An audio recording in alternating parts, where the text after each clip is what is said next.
Hi guys, welcome to my YouTube channel. आज हम समझेंगे व्हाई स्ट्रिंग इज इम्यूटेबल और फाइनल इन जावा। इम्यूटेबल का मतलब क्या होता है? मतलब अगर कोई स्ट्रिंग या फिर ऑब्जेक्ट एक बार इनिशियलाइज हो जाए तो दोबारा उसको चेंज नहीं किया जा सकता, उसके वैल्यू को बदला नहीं जा सकता। स्ट्रिंग क्यों म्यूटेबल है जावा में? क्योंकि हम कोई भी यूआरएल आईडी पासवर्ड हम अगर जावा क्लास में स्टोर करते हैं तो एज अ स्ट्रिंग स्टोर करते हैं। अगर स्ट्रिंग इम्यूटेबल नहीं होगा तो कोई भी वो वैल्यू को जाके चेंज कर सकता है। That is why string is immutable in Java. इसको अभी हम कोड से समझते हैं। लेकिन मुझे कोई भी बोलेगा कि हम तो स्ट्रिंग का वैल्यू बदल देते हैं कभी भी, तो देखते हैं कैसे। एक स्ट्रिंग डिक्लेयर करते हैं, string s1 equals to new string, और यहाँ पे हम वैल्यू पास कर देते हैं से हेलो वर्ल्ड। अभी हम दूसरा स्ट्रिंग बना रहे हैं स्ट्रिंग लिटरल को यूज करके। उसके लिए हम सीधा डबल कोट्स में एक वैल्यू पास कर देंगे। तो यहाँ पे हमें दो तरीका दिख रहा है कैसे हम स्ट्रिंग बना सकते हैं, एक न्यू कीवर्ड को यूज करके और एक स्ट्रिंग लिटरल को यूज करके, जो कि हम लिख सकते हैं string s2 equals to, directly हम स्ट्रिंग को डबल कोट के अंदर लिख सकते हैं। तो दिस इज स्ट्रिंग लिटरल। तो अभी हम ये समझते हैं कि जेवीएम मेमोरी में इस ऑब्जेक्ट को कैसे स्टोर करेगा। तो सबसे पहले इसके लिए मैंने यहाँ पे एक डायग्राम बनाया है। तो मान के चलते हैं ये डायग्राम जावा का मेमोरी है। ये हो गया हमारा स्टैक मेमोरी, ये हो गया हीप मेमोरी, और हीप मेमोरी के अंदर स्ट्रिंग कांस्टेंट पूल करके एक अलग से सेपरेट एरिया रहता है। हम जो भी ऑब्जेक्ट क्रिएट करते हैं उसका रेफरेंस स्टैक मेमोरी में सेट होता है और एक्चुअल ऑब्जेक्ट हीप मेमोरी में स्टोर होता है। तो हमने यहाँ पे पहले लाइन पे लिखा है string s1 equals to new string. Okay, तो अभी हम इस सिचुएशन को समझते हैं कि जब हम न्यू कीवर्ड को यूज करके एक स्ट्रिंग बनाते हैं वो मेमोरी में कैसे स्टोर होता है। अगर हम अपना डायग्राम वापस से देखें, उस स्ट्रिंग का रेफरेंस s1 जो है वो स्टैक में स्टोर होगा और वो ऑब्जेक्ट हीप में स्टोर होगा, हेलो वर्ल्ड। लेकिन साथ ही साथ जेवीएम क्या करेगा, इसका एक कॉपी बना के, इस पर्टिकुलर स्ट्रिंग का एक कॉपी बना के स्ट्रिंग कांस्टेंट पूल में भी स्टोर कर देगा, ताकि फ्यूचर में इसको कोई रेफर कर सके, ये दोबारा ना बनाया जाए। वो क्यों, मैं दिखाता हूं। तो अभी देखिए, यहाँ पे हम स्ट्रिंग लिटरल का यूज करके क्या बोल रहे हैं कि string s2 equals to hello world. अब ये स्ट्रिंग s2 मेमोरी में कैसे स्टोर होता है उसको देखते हैं। तो रेफरेंस मतलब s2 जो है वो स्टैक में आ जाएगा, लेकिन इसको हम स्ट्रिंग लिटरल बनाए तो स्ट्रिंग लिटरल कभी भी हीप में ऑब्जेक्ट नहीं बनाएगा। स्ट्रिंग लिटरल कभी भी हीप में ऑब्जेक्ट नहीं बनाएगा। ये पहले देखेगा कि स्ट्रिंग कांस्टेंट पूल में सेम स्ट्रिंग अवेलेबल है क्या, जो है हेलो वर्ल्ड। अगर है तो ये उसी को रेफर करने लगेगा, अगर नहीं होता तो ये एक दूसरा ऑब्जेक्ट का कॉपी बना देता है स्ट्रिंग कांस्टेंट पूल में। मतलब अगर मैं यहां पे आके लिखूं string s3 equals to hello, तो हमने यहाँ पे जैसे ही लिख दिया string s3 equals to hello, सबसे पहले s3 जो रेफरेंस है उसको स्टैक में एक मेमोरी मिलेगा, एंड देन s3 चेक करेगा स्ट्रिंग कांस्टेंट पूल में कि हेलो करके कोई स्ट्रिंग ऑलरेडी है क्या। अभी आप लोग इस बात में कंफ्यूज मत हो जाना कि हेलो वर्ल्ड तो है। देखिए, hello world will be considered as a completely different string, क्योंकि हेलो वर्ल्ड एक अलग स्ट्रिंग है कंप्लीटली, और हेलो एक अलग स्ट्रिंग है। हेलो वर्ल्ड के अंदर हेलो है मतलब हेलो इससे रेफर कर लेगा, ये मतलब नहीं है। हेलो वर्ल्ड एक कंप्लीटली अलग स्ट्रिंग है और हेलो एक कंप्लीटली अलग स्ट्रिंग है, जो दोनों इंडिविजुअली स्ट्रिंग कांस्टेंट पूल के अंदर मौजूद है। अभी मौजूद नहीं है। अभी क्या होगा, जैसे कि s3 सबसे पहले आके स्कैन करेगा कि स्ट्रिंग कांस्टेंट पूल में हेलो कीवर्ड है क्या। इधर हेलो वर्ल्ड कीवर्ड है लेकिन हेलो नहीं है। तो अभी क्या होगा, स्ट्रिंग कांस्टेंट पूल में हेलो नाम का एक नया स्ट्रिंग सेव हो जाएगा मेमोरी के अंदर, और S3 उसी ऑब्जेक्ट को पॉइंट करता रहेगा। अभी समझ में आई बात? दोबारा बताते हैं।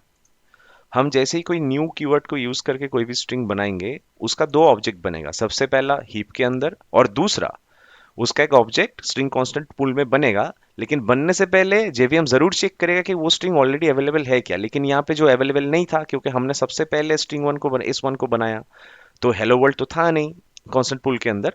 तो इसलिए इसी लाइन ऑफ कोड ने, मतलब इसी लाइन ने, line number 7, string s1 equals to new string hello world, इसी स्टेटमेंट ने एक हीप में ऑब्जेक्ट बनाया हेलो वर्ल्ड से और एक स्ट्रिंग कांस्टेंट पूल में ही बना दिया कि अगर फ्यूचर में कोई इसको रेफर करे तो उसको यूज करे, ना कि एक नया ऑब्जेक्ट बनाए। इसके लिए आप देख रहे हो कि मेमोरी कंज्यूम कम हो रहा है, क्योंकि S2 जब हमने S2 को बनाया स्ट्रिंग लिटरल से, इसने क्या देखा कि हेलो वर्ल्ड करके एक object already string constant pool में मौजूद है और हमने न्यू कीवर्ड यूज करके भी इसको नहीं बनाया, मतलब हीप में इसका कोई सेपरेट मेमोरी अलॉट नहीं होगा। ये सीधा सीधा स्ट्रिंग कांस्टेंट पूल का जो हेलो वर्ल्ड था उसी को रेफर करने लग गया। अब हमने क्या किया, थर्ड स्टेप में हमने एक तीसरा स्ट्रिंग बनाया कि स्ट्रिंग लिटरल को यूज करके, और वहां पे हमने केवल हेलो स्टोर किया। अब हेलो तो सिर्फ था नहीं, हेलो वर्ल्ड था, हेलो तो था नहीं स्ट्रिंग कांस्टेंट पूल में। S3 रेफरेंस एक नया ऑब्जेक्ट बना लिया स्ट्रिंग कांस्टेंट पूल के अंदर और उसी को पॉइंट करने लगा। अब यहाँ पे और एक केस स्टडी देख सकते हैं। यहाँ पे अगर मैं लिखूं कि string S4 equals to new string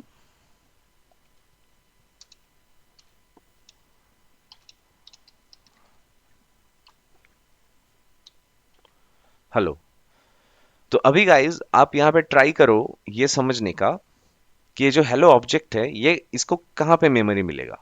आप वीडियो पॉज करके कुछ देर सोच सकते हो और यहाँ पे मैं अभी सोल्यूशन बताने वाला हूँ आप लोगों को। तो जैसे ही हमने string S4 equals to new string hello लिखा, सबसे पहला क्या काम होगा, जैसे कि न्यू कीवर्ड यूज हुआ है तो सबसे पहले S4 का जो रेफरेंस है वो स्टैक में स्टोर होगा। देन एक न्यू ऑब्जेक्ट बनेगा, क्योंकि न्यू कीवर्ड से यूज हुआ था तो हीप में एक न्यू ऑब्जेक्ट बनेगा हेलो नाम से। But now at the same time JVM will try to store the same object in the string constant pool। मतलब string constant pool में JVM वापस से hello को स्टोर करने के लिए जाएगा, लेकिन यहाँ पे ऑलरेडी hello existing है, सो ये नहीं करेगा। तो इस तरीके से strings मेमोरी में स्टोर होता है। अभी हम देखते हैं string immutable क्यों होता है और कैसे होता है। तो यहाँ पे हम देख सकते हैं कि suppose S3 equals to hello, तो हम अगर यहाँ पे लिख दे कि S3 डॉट concat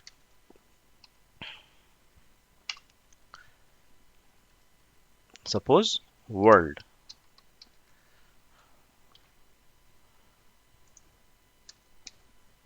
और हम इस फोर को कुछ देर के लिए ऊपर में छोड़ देते हैं। तो यहां पे हम इसको समझते हैं, स्ट्रिंग S3 जो कि हेलो है उस एक स्ट्रिंग लिटरल है जो कि अभी करेंटली स्ट्रिंग कांस्टेंट पूल में स्टोर्ड है। हम यहाँ पे देख सकते हैं ये S3 जो है ये सिर्फ स्ट्रिंग कांस्टेंट पूल में स्टोर्ड है। अब हम क्या करेंगे, हमने यहाँ पे लिखा कि S3 डॉट कॉनकैट वर्ल्ड, मतलब S3 का वैल्यू चेंज करो और हेलो अपेंड करो और वर्ल्ड अपेंड करो। अभी अगर हम S3 को प्रिंट करेंगे तो देखते हैं उसका वैल्यू क्या होगा, और यहाँ पे हम देख सकते हैं कंसोल में कि उसका वैल्यू है हेलो। मतलब ये जो S3 डॉट कॉनकैट वर्ल्ड ये कमांड काम नहीं किया, दैट इज वाई। सो यहीं से हमें पता चलता है कि स्ट्रिंग जो है वो स्ट्रिंग कांस्टेंट पूल के अंदर हमेशा एक कांस्टेंट बना रहता है, कभी भी उसको हम चेंज नहीं कर सकते, ये हमेशा इम्यूटेबल ही रहेगा। इसीलिए यहाँ पे आप लोग देखेंगे कि हेलो के साथ वर्ल्ड कॉन्कैट नहीं हुआ, प्रिंट आउट में हेलो वर्ल्ड नहीं आया, प्रिंट में सिर्फ हेलो ही आया। लेकिन हम क्या कर सकते हैं, हम दोबारा अगर S3 में ही ये वाला वैल्यू असाइन कर दे तो अभी आप लोग देखोगे, क्योंकि हम इसको दोबारा असाइन कर रहे हैं, हम इसको दोबारा असाइन कर रहे हैं। स्ट्रिंग कांस्टेंट पूल में जो मौजूद है ऑलरेडी ये हेलो, इसको हम चेंज नहीं करेंगे। अगर हम इसको कॉन्कैट करेंगे और ऐसे लिखेंगे, इसको दोबारा इसी का वैल्यू इसमें असाइन कर देंगे, तब जाके एक नया हेलो वर्ल्ड करके ऑब्जेक्ट बनेगा।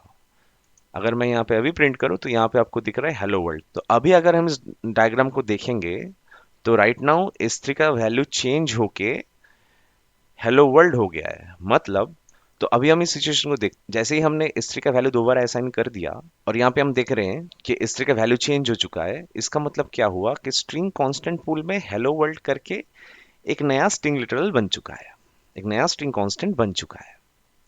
और S3 जो है वह अभी करेंटली